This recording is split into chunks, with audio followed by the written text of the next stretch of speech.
그의 은혜의 영광의 찬양. 빼놓을 수 없는 단어들이죠. 그의 은혜의 영광의 찬양. 영광의 찬양이 아니라 은혜의 영광의 찬양.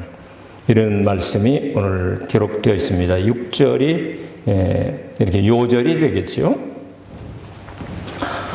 전능하신 하나님에게는 영원하신 뜻을 가지고 계시는데 그 뜻을 나타내실 때만 우리가 알 수가 있고 그 뜻은 아무도 방해하지 못합니다. 방해하는 세력이 있으면 전능하시기 때문에 치워버리십니다. 그것이 인류의 역사 혹은 이렇게 우주의 역사라고 말할 수가 있을 것입니다. 그런데 하나님께서 성경에 기록될 때 태초에 삼위일체 하나님께서 하늘들과 땅을 창조하시니라 이렇게 출발합니다. 그 창세 전에 계획된 일들을 오늘 말씀을 하고 있습니다. 그래서 우리의 구원이 지금 받은 것 같지만 오늘 성경 말씀을 보면 창세 전에 다 하나님의 예정이 있었고 선택이 있었고 또 상속권 기업을 주셨다 이렇게 말씀하고 있습니다. 이것은 어떤 내용일까요? 하나님께서 그렇게 다 결정하시고 우리를 보내셨다면 천국행 지옥행을 다 결정하고 보내셨다면 심판이 필요 없지 않겠습니까? 그러나 성경은 사람이 한번 죽는 것은 정한이지요 죽은 후에는 반드시 심판이 있으리라 이렇게 말씀하셨습니다. 심판은 살아있는 사람에게만 할 수 있습니다. 재판 중에 계류 중에 있던 그 내용들이 그 당사자가 세상을 떠나면 재판을 못 받습니다. 한국에도 지금 재판 여러 가지 하고 있는데 거기에 한 5명 정도가 자살을 했죠. 그 사람들은 재판을 안 받습니다. 왜? 죽었기 때문에. 죽은 사람은 말이 없다는 일본의 그 속담이 있지 않습니까? 죽은 사람이 무슨 말을 하겠습니까? 하나님께서는 반드시 악인이든 선인이든 부활을 시켜놓고 그리고 살려놓고서 재판을 하시게 됩니다. 이런 내용들을 우리가 생각을 해볼 수가 있겠습니다. 자, 그런데 하나님께서 만드신 세상, 이 세상을 만들기 전에 계획은 세우셨는데 하나님께서 엉망진창이 된 땅이 혼돈하고 공허하며 하는 것으로 2절이 시작이 됩니다. 창세기 1장 2절에 혼돈하고 공허하며 하는 이 얘기는 이사야 34장이나 예레미야 4장을 보면 하나님이 심판을 내려서 쑥대밭이 된 상태를 이렇게 혼돈하고 공허하다 하는 곳에 사용했습니다. 히브리 말로는 쉬워요. 그냥 토후 보후 하면 돼요. 토후 보후 이렇게 쉬운 말인데요. 그런 내용이 기록되어 있습니다. 성경은 이런 말씀을 합니다. 죄를 짓는 자마다 마귀에게 속하나니 마귀는 처음부터 범죄함이니라. 하나님의 아들이 나타나신 것은 마귀의 일을 멸하는 것이다. 믿습니까?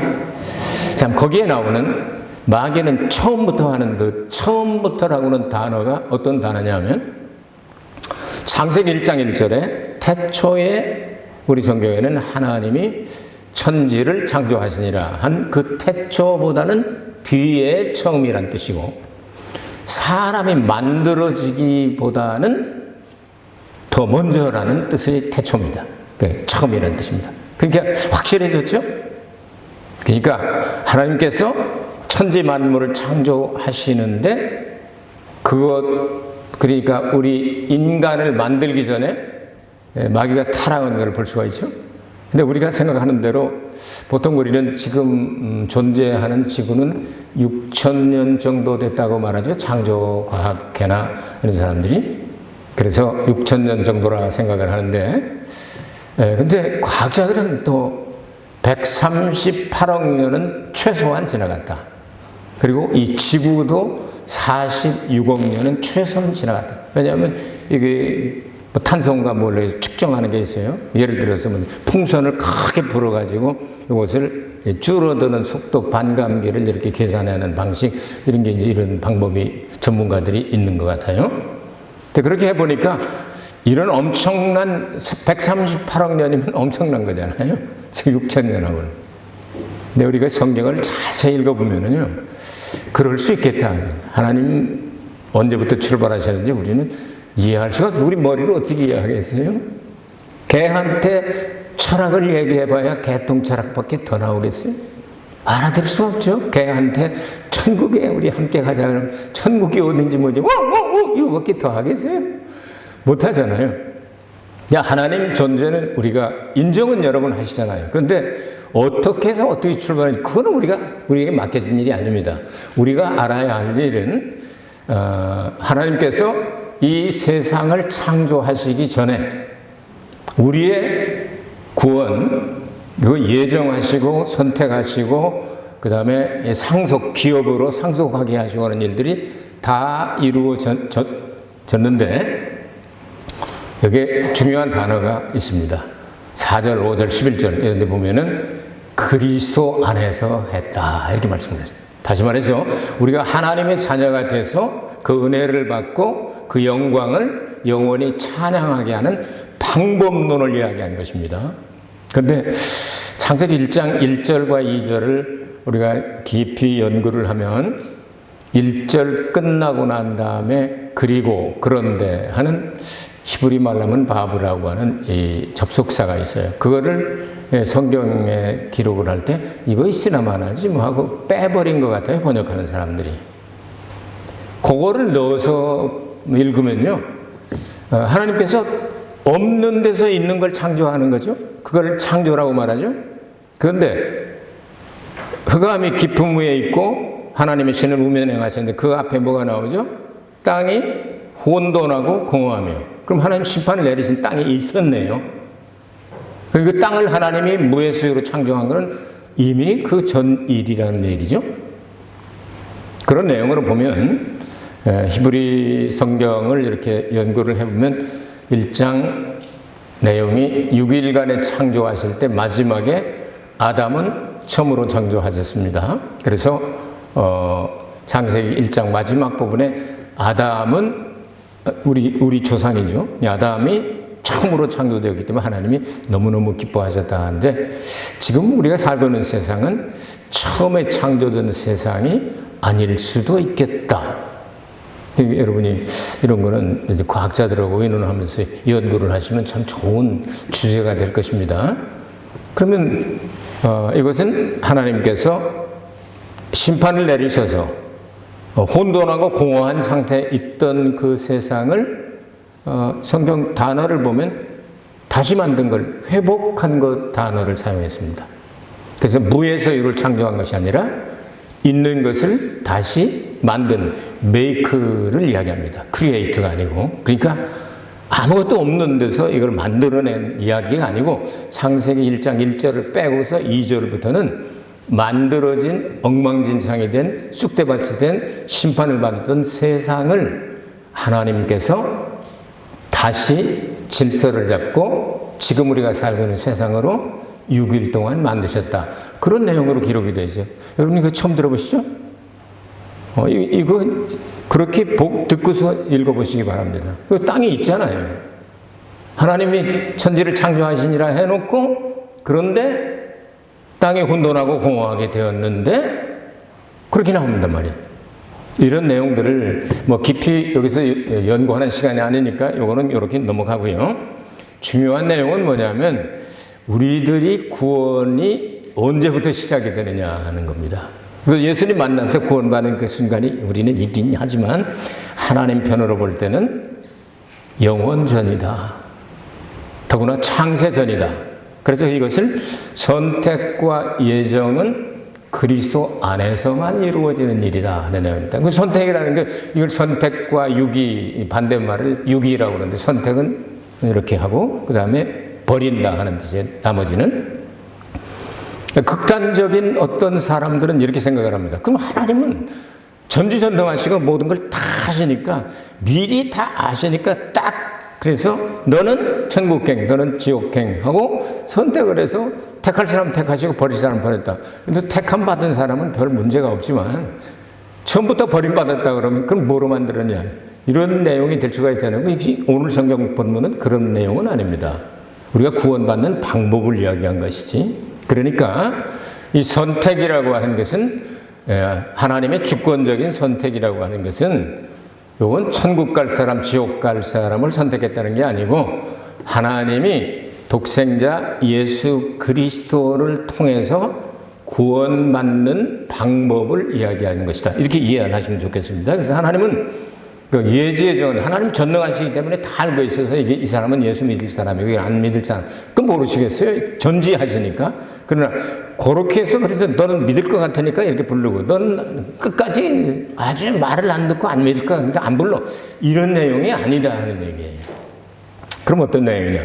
유업도 그리스도 안에서, 예정도 그리스도 안에서, 선택도 그리스도 안에서, 이런 내용으로 말씀을 하신 거예요. 분명히 성경은 그렇게 기록을 하고 있잖아요. 그러니까 다 그리스도 안에서 이런 일들이 이루어졌다. 그럼 하나님의 은혜의 영광을 찬송하기 위해서 그렇게 하셨는데, 하나님의 은혜라는 게 뭡니까? 은혜는 모든 게 다 하나님의 은혜인데, 특별히 오늘 성경에서 말씀하는 내용은 하나님의 은혜를 뭐라고 말했죠? 하나님의 자녀가 되게 하시는 것을 은혜라고 말씀을 하고 있다. 이보다 더 큰 은혜는 없죠. 우리는 범죄하고 타락하고 별로 하나님 보실 때 마음에 안 드는 부분이 더 많을 거예요. 여러분 어때요? 하나님 바라보실 때 하나님께서 여러분을 마음에 드는 데가 많겠어요? 마음에 안 드는 데가 많겠어요? 저는 생각할 때 마음에 안 드는 데가 많아요. 그런데도 하나님 버리시지 않으세요. 저는 가끔 어려서부터 아이들이 이제 기형아로 태어난 아이들을 보기도 하고, 제가 신학교 다닐 때는 저쪽에 서대문 쪽에 병원이 하나 있는데 그런 아이들만 모아놓은 병원을 전도를 다녔어요. 매주 목요일 날. 아이들이 성한 애가 하나도 없어요. 손이 비틀어지건 발이 비틀어지건 눈이 비틀어지건 귀가 없건 하여튼 어디가 다. 그런데도 부모들이 생각할 때는요, 그냥 버리고 싶은 마음이 속에 있을지는 몰라도 그렇게 애지중지합니다, 여러분. 너무너무 사랑스러워하고, 드라마에도 계속 나오잖아. 그 여자가, 애가, 병든 애가 나오면 돈 많은 남자가 나와서 어쩌고저쩌고 해줘. 그게 드라마의 각본이 그래서 그렇게 나오면 늘 그렇게 쓰는가 봐요. 근데 버릴 것 같은데 못 버리는. 하나님께서 전능하시기 때문에 죄범한 타락한 인간들을 딱 그냥 버리고 새로 만드시면 되잖아요. 그렇게 하실 수도 있겠지만 절대로 하나님 그렇게 안 하신다. 실수가 없으시기 때문에.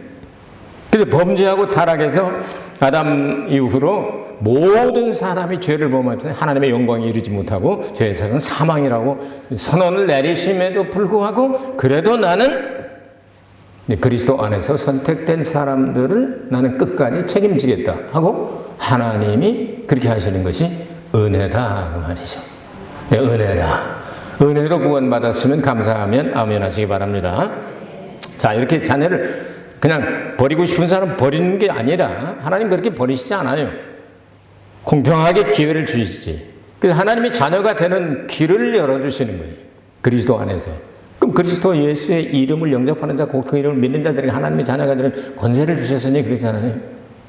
그럼 여러분 예수님 이름을 믿습니까? 그럼 그 믿는 것 때문에 하나님의 자녀가 되는 권세가 주어지게 된 거예요. 하나님 여기서 나오는 하나님의 권세는 하나님 집에 태어났다, 어린애다 그런 뜻입니다. 그리고 예수님과 신부와 결혼하게 될 때는 이거는 장성한 양, 그러니까 신부가 되었다 하는 이건 내용이 다릅니다. 하나님의 자녀로 태어난 거하고 성장해서 예수님과 결혼하는 거하고는 그건 다른 얘기입니다. 성장해야 됩니다. 하나님의 자녀가 되는 권세가 되었다. 그다음 또 하나님의 자녀가 되는 방법이 또 하나가 있는데 뭐냐면은 이 성령으로 하나님의 영을 받아가지고 거듭나가지고 뭘 하느냐면요, 영을 받으면 그리스도의 영이 없는 사람은 그리스도의 사람이 아니죠. 근데 그리스도의 영을 받게 되면 하나님을 아버지라고 부른다. 이것을 양자의 영이라고 말합니다. 근데 그 집 식구가 아닌데 그 양자로 들어가서 그 집의 권리를 받을 수 있는 사람이, 저는 일본의 같은 경우는 묵고이리 제도가 많이 있지 않습니까? 특별히 뭐 꽃꽂이라든지 아니면 서예라든지 이 춤이라든지 여러분 자기 자식이 없으면 묵고일이 해가지고 이렇게 하는 경우가 많이 있지 않습니까? 그리고 그 집 모든 것들이 다 됩니다. 또 하나는 이게 완성인데요. 결혼하면 끝나는 거예요. 그 집 식구 되는 거예요. 안 그래요? 법적으로 그 집 식구 되는 거예요. 근데 마지막에 예수님 재림하실 때 우리는 결혼식, 공중 결혼식으로 완성이 되잖아요. 그게 하나님께서 주시는 은혜라고 하는 거예요. 은혜. 은혜로 우리는 그래서 하나님의 자녀가 되었다. 그 방법에 있어서 예수님께서는 이 땅에 오셔서 우리의 대속 제물이 되기 위해서 예수님이 맏아들로 오셨나요? 독생자로 오셨나요? 맏아들로 오셨나요? 독생자로 오셨나요? 2000년 전에? 하나님은 독생자밖에 없어요. 독생자로 오셨단 말이에요. 하나님이 땅에 떨어져 죽지 않으면 하늘 그대로 있고 죽으면 많은 열매를 맺느니라. 그렇죠? 예수님이 죽으시겠다는 얘기예요. 나 하나님 독생자로 왔는데 죽으시겠다는 거예요. 그런데 죽으면 많은 열매, 부활할 때는 나는 맏아들로 나타날 거야.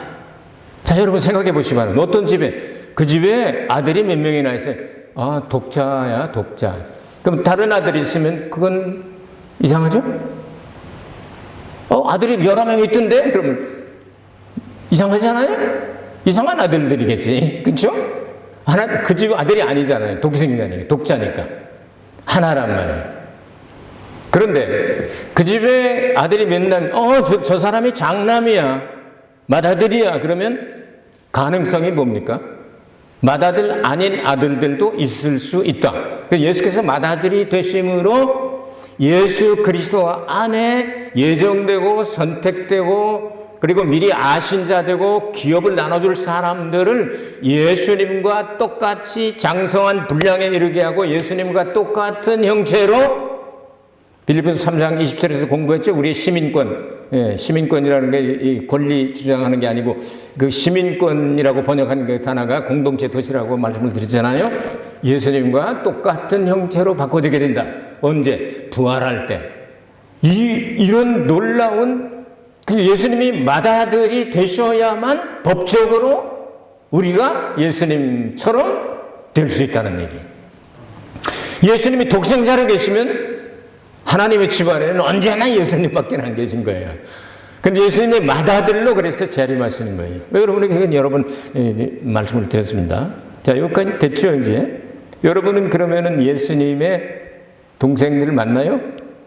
예수의 피를 받아서 죄 씻음 받고 이제 성령 받아서 성장해서 예수님의 동생급에 해당이 돼. 그래야 기업을 상속받잖아요? 그런데 다른 말로 하면 교회라고도 말하고 예수님의 신부라고도 말한다. 그거는 하나다. 그래서 신부가 입는 옷도 하나고 교회도 하나고 신부도 하나로 늘 성경은 기록을 하고 있다. 여기까지 됐죠? 그러면 하나님의 자녀가 되었으니 이제 그 은혜로 자녀가 되었으니 그 은혜로 말미암아 영광을 찬송하게 하려 함이라. 영광에 대해서 좀 생각을 해보도록 하겠습니다. 영광이 뭡니까? 영광이 뭐예요? 어제 한일전 이겼어. 영광스럽다. 전 너무 좋아하대. 왜냐하면 이겨서도 좋지만 또 군대도 안 가고 돈도 벌고 구구이 선양하잖아. 강인이 같은 경우는 강차돌림이잖아요. 우리 고옥기가 이광인 선수를 제일 좋아해요. 그래서 맨날 18번만 달고, 지도 지금 축구 선수 하고 있거든요. 네, 꼬맹이 선수. 근데 18번만 달고 다녀. 이광인 선수가 18번 달았대. 그리고 강차대. 그럼 좋아하는데. 얼마나 좋겠어요. 그런 영광, 그런 게 영광일까요? 순간적인 거죠. 순간적이다 끝나버려도 너무 좋아도 그냥 이기고 나니까. 또 야구도 또 질 뻔하다가 또 금메달 떴다니까. 우리 3년 패했다가 그건 다 좋아. 참 영광스럽지 않아요? 맨날 고생한 거 참 한순간에 다 야구 선수 가운데 19명이 군대 안 가도 된다고 그러잖아. 그러니까 열심히도 하고 또 구구이 선양하고 또 그 한참 젊을 때 그냥 또 군대 집어다 놓으면 안 되는 그런 운동들이 있잖아요. 그렇게 해가지고 하는 것도 참 잘하는 일이다 이렇게 생각이 됩니다. 그 영광이 그런 걸까요? 성경적인 영광을 한번 여러분에게 소개해 드릴 테니까 잘 들어보세요. 잊어버리지 말고 좀 기억해 주시기 바랍니다. 근데 히브리 말로 영광을 카바드라고 말합니다. 카바드. 그것은 말이에요. 숨겨져 있는 어떤 만세 반석 같은 아주 엄청난 묵직한 아무도 찾아낼 수 없는 것인데 자연 현상에 의한 어떤 계기가 있어서 예를 들어서 바닷가에 엄청나게 예쁘고 막 정말 거기 옥이 그냥 들어있고 금이 들어있는 이런 게 숨어 있었는데 그냥 막 쓰나미가 오고 막 하면서 모래에 덮여 있었는데 그게 싹 벗겨지면 그게 나올까 안 나올까요? 나온다, 드러난다. 그것을 카바드라고 말합니다. 영광. 묵직한 만세반석 같은 것들이 숨어 있다가 이렇게 드러나는 걸 얘기해요. 또 신약 성경의 말로는 독사라고 그래. 독사, 이렇게 뱀 독사가 아닙니다. 예, 독사라고 하는 그 헬라 말로, 신약 성경의 말로 영광을 독사라고 그래. 독사. 이게 독사가 무슨 영광이야? 뱀을 잡으면 영광이 되지. 그렇게 외웠어요. 예, 그렇게 외우는데요. 이제 그건 뭐냐 하면은요. 그것도 하나님이 감춰놨던 어떤 비밀스러운 일들이 있는데 그것이 드러난다 하는 뜻입니다. 영광은, 하나님의 영광은 하나님이 감춰놓으신 것을 어떤 계기에 의해서 드러나게 한다 하는 뜻입니다. 그게 만세 만대 전에, 영원 전에, 창세 전에 하나님은 그리스도를 예정하시고 감추어 두셨다가 역사상에 나타나게 하셨잖아요. 그래서 그 예수님을 잘 보니까, 성령 받고 잘 보니까 은혜와 진리가 충만하다. 하나님의 독생자의 영광이요. 은혜와 진리가 충만하더라. 요한이 그걸 깨닫고 그렇게 얘기한 거 아니에요? 이건 비밀이었단 말이에요. 아무도 못 찾아내요. 하나님이 보여주시잖아요. 그게 영광이에요. 아무도 못 찾아내는데 예수님께서 이 땅에 오셔서 나타나심으로 말미암아 하나님의 그 영원한 비밀이 나타나게 된 거예요. 이 비밀을 나타낼 것을 창세기 2장 24절에서 사람이 그 부모를 떠나 아내와 합하여 한 몸을 절대로 이루게 하겠다 하고 최초로 하나님께서 인간을 향하여 강한 의지 미래를 선포하신 내용이 창세기 2장 24절입니다. 그러니까 부부를 하나로, 그래서 예수님과 교회의 모형으로 아담과 하와를 하나에서 만들었습니다. 돕는 배필 만들겠다고 그래서 사자도 만들어주니까 사자네 뭘 짜납게 생겼네. 코끼리 갖다 놓으니까 코가 왜 이렇게 커? 코끼리? 기린 갖다 놓으니까 아이고 모가지가 길구먼 기린? 이러면서 이름 대면서 자기 아내가 아니라는 거예요. 그래서 예수님 피 흘리시는 것처럼 피를 흘리고 이 마취를 시켜서, 그러니까 죽은 상태로 놓고 갈비뼈를 뽑아가지고 피 흘려. 아담이 그런데도 모르고 있었잖아요. 왜? 죽여놨으니까. 이제 부활하고 나서 딱 깨나서 보니까, 딱 보니까 안 가르쳐줘도 이게 뻔하구만. 살 중에 살이요, 뼈 중에 뼈로다 하면서 찬양을 부르잖아요. 비밀을 이렇게 드러내기 시작하는 거예요. 그건 예표죠. 로마서 5장 14절에 보면 아담은 오실자의 표징이다 이런 말씀이죠. 그 재림까지도 말씀을 하게 되는 거예요. 자, 그러면 교회와 예수님의 관계에 대해서 내가 이 부부 관계를 내가 설명한다고 바울이 계시를 받고 아무도 몰랐어요. 바울이 계시를 받고 난 다음에 에베소서 5장 31절과 32절에서 이 내용을 이야기하는 거예요. 이것은 내가 부부 관계를 얘기하는 게 아니다. 아내요, 남편이요, 그 복종하라, 사랑하라, 뭐 그거 얘기하는 게 아니다. 나는 그리스도와 교회에 대하여 말하는 것이다. 이 비밀이 드러난다. 요거를 성경에서는 영광이라고 그런다. 감춰졌던 비밀이 드러난 것을 영광이라고 말한다. 영광은 뭐 아무데나 이렇게 사용하는 게 아니고 사실은 이런 데 사용하는 겁니다. 그럼 예수님의 그 감춰졌던 비밀이 언제 완전히 다 드러날까요? 다 드러나지 않고 숨겨진 부분이 아직도 있죠. 재림할 때 드러나지 않겠어요? 그래서 영광 찬양이라는 내용이 한마디로 하면 할렐루야입니다. 하나님을 뽐내고 자랑하라 하는 뜻이에요. 할렐루야. 야는 여호와입니다. 루는 너희들입니다. 할렐은 뽐내라, 자랑하라 그런 뜻입니다. 그러니까 영광 찬양 할렐루야. 그런데 신약 성경을 아무리 뒤져봐도 마태복음 1장 1절부터 요한계시록 19장 1절까지 할렐루야라는 찬양이 한 번도 안 나오잖아요. 왜? 예수님 재림하실 때 부르는 찬송이에요. 진짜는 할렐루야가. 오늘 여기 나오는 그 은혜의 영광을 찬송하게 하려 함이라. 진짜 하나님의 자녀가 돼서 하나님의 아들 된 자들은 예수님을 신랑으로 신부로서 맞이할 때 할렐루야 찬양을 하게 되어 있다. 그래서 계시록 19장 6절 7절 8절 읽으면 하나님이 통치하셨도다. 이제 어린 양의 혼인잔치의 기약이 이르렀고 그 어린 양의 신부들은 세마포 흰옷을 입었는데 이것은 성도들의 옳은 행실이다. 옳은 행실은 선과 악을 이야기하는 거죠. 선과 악은 이 세상의 선과 악을 이야기하는 것이 아니라 예수님을 신랑으로 모셔드리겠다고 하는 것을 성경은 선이라고 말합니다. 아시겠죠? 그리고 결혼 못하게 하는 게 악입니다. 그래서 마귀가 아담 가정을 깨뜨리려고 그렇게 죽자 사자 달려드는 거예요. 이거 방해하는 게 마귀의 최종 역사입니다, 여러분. 계시록 한번 읽어보세요. 17장, 18장. 음녀들이 뭐라고 하나? 나는 과부다. 신랑이 필요 없고 나는 그 남편이 있다. 그런 얘기를 합니다. 그러니까 자기가 정결한 처녀라고 해서 예수님을 맞을 준비를 해야 되고 음녀교회가 돼가지고 바벨론 사상을 가지고 예수님 필요 없다는 거예요. 난 예수님 하나님 믿는다 이거예요. 근데 예수님 신랑으로 필요 없다는 거예요. 근데 교회 임명해서 명예도 없고 권력도 없고 돈도 벌고 영광도 그냥 막 세상적인 영광도 누리고 와 굉장하다 이런 박수를 받으면서 그거는 좋지만 내가 예수님의 신부되는 관심 없어? 이렇게 나오는 거예요. 계시록 17장 18장 잘 읽어보세요.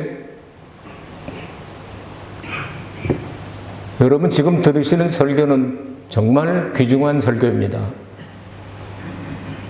예수님을 신랑으로 모실 준비가 돼서 이 사람이 마지막에 하나님의 영광을 보게 되는 거예요. 그 영광을 하루 이틀이 아니고 영원히 찬송하게 하려고 하나님의 자녀로 삼으셨다는 거예요. 그 과정을, 그 방법을 지금 바울은 계시를 받아서 에베소서에서 이야기하고 있는 거예요. 그리고 5장 마지막 절에 가면, 마지막 부분에 가면 교회와 그리스도에 대해서 내가 지금 얘기를 하는 거다. 그렇게 말씀하고 있잖아요. 하나님께서 우리에게 허락하신 이 말씀을 여러분이 깊이 깨닫고 참 은혜를 받았으면 참 좋겠습니다. 이제 하나님의 그 영광을 우리는 예수님 재림하실 때 부활에 참여하고 공중에 올라가서 혼인잔치까지 들어가는 사람은 하나님의 그 영광을 마지막까지 다 보게 될 것입니다. 하나님의 영광은 비밀스럽게 정말 묵직하게 감춰져 있지만 어떤 계기에 의해서 예수님에 의하여 성육신하시고 독생자로 피 흘려 죽으시고 맏아들로 부활하시고 승천하시고 재림하시고 이걸 통해서 하나님의 영광이 비밀이 드러나게 되는 거예요. 그날을 바라보면서 여러분 예수님 신부감에서 절대로 탈락 없기 바랍니다. 우리 같이 갑시다. 은혜로우신 아버지 하나님 감사합니다. 부족한 저희들 하나님의 자녀로 삼아주셔서 감사합니다. 이 땅에 사는 동안도 우리 주님께서 허락하신 사명을 감당하면서도 절대로 소금이 맛을 잃지 않게 하여 주시고 빛이 어두워지지 않게 하여 주셔서 땅의 소금이 되고 그리고 세상의 빛이 되어 예수님 재림하실 때 등불 들고 빛내며 기름 떨어지지 아니하고 신부감으로 들어가게 하여 주옵소서. 예수님의 이름으로 기도하옵나이다. 아멘. 영광은 박수로 하나님 앞에 돌리겠습니다.